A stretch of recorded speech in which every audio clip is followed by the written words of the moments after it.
नमस्कार स्टूडेंट, आज हम आपके लिए लेकर आए हैं प्रिंसिपल ऑफ मैथमेटिकल इंडक्शन का एक्सरसाइज 4.1 का क्वेश्चन नंबर 1 to 5। जैसा कि मैंने आपको प्रीवियस लेक्चर में मैंने आपको बताया था, इसे कॉन्सेप्ट बताया था कि कैसे इसको सॉल्व किया जाएगा, इससे क्राइटेरिया क्या है सॉल्व करने के। आज उसी क्राइटेरिया पे आज हम लोग एक्सरसाइज 4.1 के कुछ क्वेश्चंस डिस्कस करने जा रहे हैं। जैसे question number first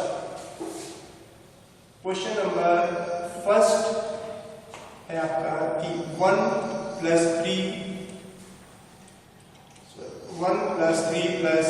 3 square plus dot dot dot plus 3 to the power n minus 1 equals to 3 to the power n minus 1 divided by 2 for each n belongs to the n। Small n क्या है आपका? Natural number है। अब यहाँ पर मैंने आपको बताया था स्टेप फर्स्ट, कुछ बुक में स्टेप वाइज लिखा गया है, कुछ बुक में विदाउट स्टेप वाइज लिखा गया है। आप कैसे भी सॉल्व करिए, ये आपके ऊपर डिपेंड करता है। जैसे मैं इसका सॉल्यूशन अगर लिखूंगा, let Pn be the statement. ये क्या है आपका? एक स्टेटमेंट दिया गया है, ये स्टेटमेंट आपको वेरीफाई करना है कि ये सही है या फिर गलत है। Let Pn be the statement, इसका मतलब हम लिखेंगे Pn इक्वल्स टू हो जाएगा 1 plus 3 square plus 3 to the power n minus 1 equals to 3 to the power n minus 1 divided by 2। ये आपका Pn हो जाएगा। अब क्या चेक करना है आपको? n इक्वल्स टू 1 के लिए चेक करना है, n इक्वल टू k के लिए और n equal to k plus 1 के लिए। तो पहला हम लोग चेक करते हैं। किसी बुक में ऐसे लिखा गया step first for n equals to 1। यहाँ पर क्या हो जाएगा? n की वैल्यू 1 हो जाएगी, ये हो जाएगा P1। अब फर्स्ट टर्म इसका क्या है वहां पर? 1। पहला टर्म इसका क्या हो गया? P1। पहला टर्म इसका क्या है? 1 है। Equals to right hand side की साइड में सॉल्व करिए, उधर वैल्यू पुट करिए, n इक्वल्स टू 1। देखिए क्या दोनों बराबर आते हैं। Equals to 3 minus 1 upon 2 equals to 2 by 2 cut के आया ये 1। आपने देखा यहाँ पर कि 1 इक्वल्स टू 1, इसका मतलब ये क्या है आपका? which is true, ये सही है, this is true। लिखेंगे इसको ऐसे, implies that P1 is true। ये तो बहुत इजीली हो जाता है, ये तो बहुत इजीली हो जाता है। अब स्टेप 2 में क्या करना है? मैंने कल आपको समझाया था कि स्टेप जो 2 होता है वो जस्ट लाइक ये assumption होता है, ये आपको assume करना पड़ता है, इसको आपको सच लेना पड़ता है। जैसे स्टेप 2 में लिखा मैंने late Pk be also true। Pk क्या है आपका? सही है। देन Pk कैसे लिखेंगे? Pk इक्वल्स टू n की जगह क्या हो जाएगा? k। यहां लिखूंगा 1 plus 3 square plus 3 to the power k minus 1 equals to 3 to the power k minus 1 divided by 2। अब इसको मैंने कहा था आप इसको इक्वेशन नंबर 1 इसको अज्यूम करिएगा। This is equation number first, ये assumption है। अब हमें जो चेक करना पड़ता है, सबसे जो इंपॉर्टेंट चीज है वो क्या चेक करना पड़ता है? हमें जो चेक करना है कि थर्ड स्टेप क्या n equals to k plus 1 के लिए भी ये सही है। जैसे कल मैंने बताया था n इक्वल्स टू 9 के लिए मैंने चेक किया था, n इक्वल टू 10 के लिए मैंने चेक किया था। फिर मैंने देखा मैंने कि क्या n इक्वल टू 9 और n equal to 10, n equal to 9 की हेल्प से n इक्वल टू 10 को मैंने चेक किया था, तो दोनों तरफ इक्वल आया था। लेफ्ट हैंड साइड और राइट हैंड साइड दोनों इक्वल आया था। मैंने कह दिया था कि हाँ n इक्वल टू 10 के लिए भी वो करेक्ट है। सिंपल यही है कि आपने n इक्वल्स टू k, आप Pk लिखा है आपने यहाँ पर क्या लिखा आपने? Pk मतलब n की वैल्यू क्या आपने? n equals to k। अब आपको ऐसे नहीं आता, अब यहाँ पर ऐसे लिख लीजिएगा for n equals to k। n equals to k के लिए assumption है ये आप करेक्ट इसको मानना पड़ता है, सबको एज्यूम करना पड़ेगा आपको। जो स्टेप 3 है वो आपको चेक करना है for n equals to k plus 1। कल मैंने आपको बताया था कि n equals to k plus 1 check करना है। अगर आपको पहले ही आप राइट हैंड साइड में पुट करके चेक कर लीजिएगा कितना आएगा। जैसे यहाँ पर देखिए 3 पावर n माइनस 1/2 है। n इक्वल्स टू अगर मैं यहाँ k प्लस 1 पुट करूंगा ये आएगा आपका 3 to the power k plus 1 minus 1 divided by 2। अगर लेफ्ट हैंड साइड में n equals to k plus 1 put करने पर अगर लेफ्ट हैंड साइड में ये चीज हमारा आ जाता है तो मैं कह दूंगा कि n equals to k plus 1 के लिए ये करेक्ट है।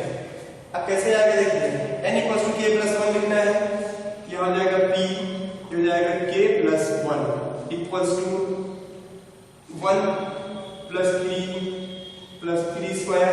n की जगह यहाँ क्या पुट करना है, k plus 1 plus dot dot dot यहाँ पर हो जाएगा 3 to the power k plus 1 minus 1। अब जब कल मैंने आपको बताया था कि 1 प्लस 2 प्लस 3 ऐसे जैसे 10 लिखा था मैंने, तो 10 के पहले क्या लिखा था 1 प्लस 2 प्लस 3 प्लस कहाँ तक लिखा था 9। तो 10 के पहले आपको कौन सा पड़ता है 9। ये जो एजम्पशन होता है स्टेप 2 में, अब इसी का मुझे यूज करना है, बहुत सिंपल होता है ये। अब स्टेप 2 में क्या लिखेंगे, इसके पहले कौन सा टर्म रहा होगा यहाँ पर, सिंपल सी बात यही रहा होगा। देखिए ये कितना है 1 प्लस 3 स्क्वायर प्लस सॉल्व करने पर कितना आया ये 3 टू द पावर k आया। अब पहला जो पहला आपका टर्म है दूसरे टर्म से देखिए एक कम है। जो पहला टर्म है ये टर्म कितना है k, इसके पहले वाला टर्म कितना होगा, इससे एक कम होगा। ये इसके पहले वाला टर्म हो जाएगा 3 power k minus 1, 3 to the power k minus 1। चाहे आप ऐसे याद रखिए या ये समझ लीजिए कि k प्लस 1 लिखिएगा, इसके पहले वाला जो टर्म आएगा सेकंड टर्म लिख दीजिएगा इसको। अब यहां से यहां तक की वैल्यू आप स्टेप 2 से आप कैलकुलेट कर चुके हैं। लिखेंगे यूजिंग 1, इसकी वैल्यू पुट करिए। यहाँ पे कितना आया है 1 plus 3 square 3 power k minus 1, इसकी वैल्यू कितनी है यहाँ पर देखिए, यहाँ पर इसकी वैल्यू कितनी है 3 to the power k minus 1/2। ये हो जाएगा 3 to the power k minus 1 divided by 2 plus ये कितना है 3 पावर k। सिंप्लीफाई करिए इसको, 3 to the power k minus 1 plus 2 into 3 to the power k divided by 2। 3 to the power k common हो गया, 3 टू द पावर k इन दोनों common हो गया, यहां से कॉमन ले लीजिए, आया 1 plus 2 minus 1 divided by 2 2 plus 1 कितना हो गया 3, 2 प्लस 1 3 हो गया। अब यहाँ 3 पावर k है, 3 पावर k में जब 3 से मल्टीप्लाई करूंगा कितना हो जाएगा, इसका पावर कितना है यहाँ पर कुछ नहीं, इसका एज्यूम करें 1 मल्टीप्लाई करें 3 पावर कितना हो जाएगा k प्लस 1। ये कितना आएगा आपका, ये चीज यहाँ से यहाँ तक ये आएगा आपका 3 to power k plus 1 minus 1 divided by 2। देखिए यही आया, k प्लस 1 पुट करेंगे अगर राइट साइड में यही आएगा, और लेफ्ट हैंड साइड तो मैंने सॉल्व किया तो यही आया। लिखेंगे यहाँ पर implies that p k plus 1 is also true, p k plus 1 is also true।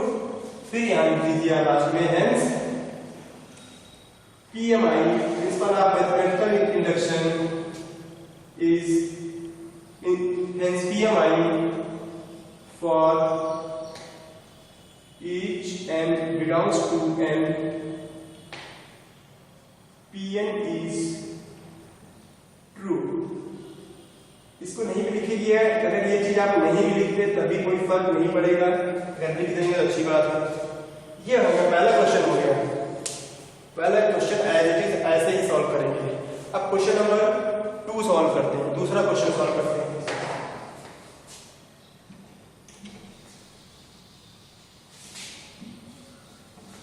Question number 2 principle of mathematical inductions के जो लास्ट क्वेश्चन है 6 क्वेश्चंस वही सबसे ज्यादा इंपॉर्टेंट है। तो प्रोसीजर है, आपको आना चाहिए कैसे सॉल्व किया जाएगा। क्वेश्चन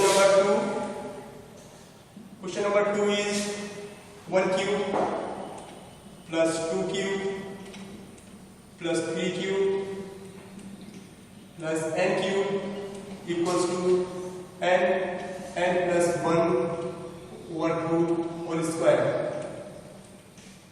सॉल्यूशन मैंने आपको बताया है, पहला क्या करना है, let Pn be a statement. देखिए let Pn be a statement. Pn क्या है आपका, स्टेटमेंट है। Pn इक्वल टू कितना हो जाएगा आपका, 1 cube 2 cube 3 cube plus n cube equals to n plus 1 upon 2 whole square. फिर मैंने बताया था step first, step second, step third, जरूरी नहीं है कि आप स्टेप लिखिए, मत डायरेक्ट लिखिए आप। फिर लिखिए यहाँ पर for n equals to 1, P1 की वैल्यू कितनी है, पहली वैल्यू कितनी है, P1 कितनी है यहाँ पर 1 क्यूब, और राइट हैंड साइड सॉल्व करिए 1 प्लस 1 ओवर 2 होल स्क्वायर।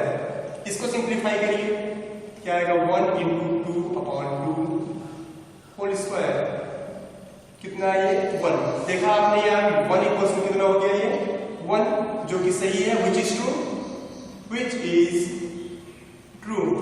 फिर आपको लिखना है ऐसे, imply that P1 is true। P1 क्या है आपका, सही है, लेफ्ट और राइट दोनों इक्वल हो गया। फिर आपको लिखना है for n equals to k। कैसे लिखा जाता है, let Pk be also true। Pk क्या है आपका, सच लेना पड़ता है, जंक्शन नहीं है। Pk कितना हो जाएगा, Pk इक्वल्स टू हो जाएगा आपका, यहाँ पर वैल्यू पुट करिए इसका 1 cube plus 2 cube plus 3 cube plus n cube, sorry यहाँ पर k cube equals to k plus 1 over 2 whole square. मैंने कहा था for n equal to k को आप इक्वेशन लेते हैं, ले लीजिए इक्वेशन नंबर फर्स्ट। फिर लिखिए आप for n equals to k plus 1। अब ये लिखने पर पहले आप चेक कर लीजिए राइट हैंड साइड क्या आना चाहिए, यहाँ चेक कर लीजिए जरा इसको, तो n की जगह क्या हो जाएगा, k प्लस 1, ऐसी जगह क्या हो जाएगा, k plus 1 upon 2 whole square. मतलब ये आना चाहिए आपको सॉल्व करने पर। अगर ये आ जाता है सॉल्व करने पर तो समझ लीजिए आपका आंसर करेक्ट है। n equals to k plus 1 put करिए, जहां n है वहां k प्लस 1 पुट करिए। तो आपको क्या पुट करना है, n equals to k plus 1, यहां पर लिखिए Pk प्लस 1 इक्वल्स टू, यहां पुट करेंगे आएगा 1 cube 2 cube 3 cube plus k plus 1 whole cube. इसके पहले मैंने बताया था कौन सा होगा, सेकंड स्टेप का ले लीजिए, डायरेक्ट ले लीजिए, डायरेक्ट ही k प्लस 1 है, यहाँ क्या होगा, यहाँ से पहले कौन सा होगा, k क्यूब होगा। नेक्स्ट स्टेप लिखिए 1 cube plus 2 cube plus 3 cube plus यहाँ पर क्या होगा k क्यूब, तभी तो इसकी वैल्यू आप यहाँ पुट कर पाएंगे, प्लस k प्लस 1 का होल क्यूब।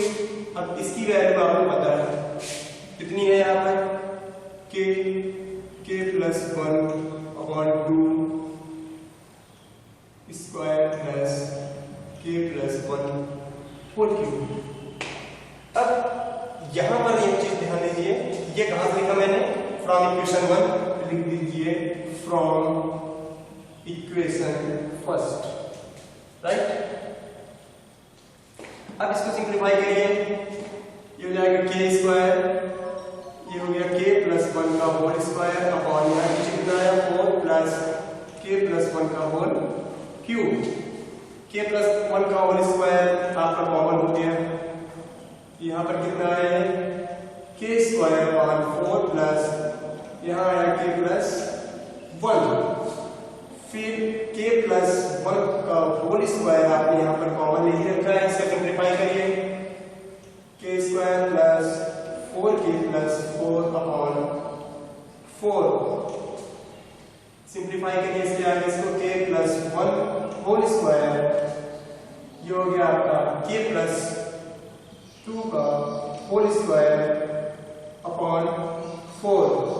इसको सिंपली ऐसे लिख सकते हैं हम एक साथ k plus 1 k plus 2 upon 2 whole square. देखिए वही आया सॉल्व करने पर सेम टू सेम। अगर वही आ जाता है राइट हैंड साइड के बराबर तो मैं लिखूंगा कि hence pk plus 1 is also true. Implies that pk plus 1 is also true. This is question number 2, exercise 4.1। Now come to the question number 3। Question में कुछ है नहीं, बहुत इजी क्वेश्चन है। एजम्पशन लीजिए, थर्ड क्वेश्चन में सेकंड को put up करिए, सिंप्लीफाई करिए और उसको आंसर निकाल दीजिए। राइट, अब question number 3।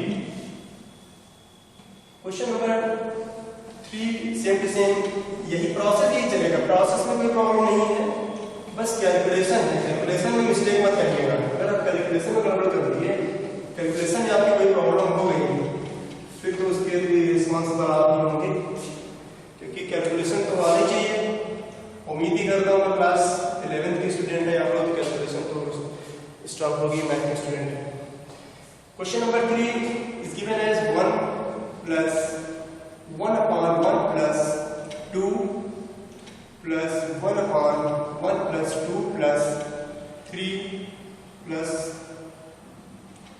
1 upon 1 plus 2 plus 3 plus dot dot plus n equal to 2n upon n plus 1।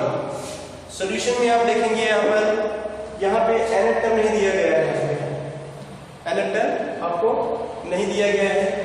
पहले इसको आपको सिंप्लीफाई करना पड़ेगा, सिंप्लीफाई करके इसकी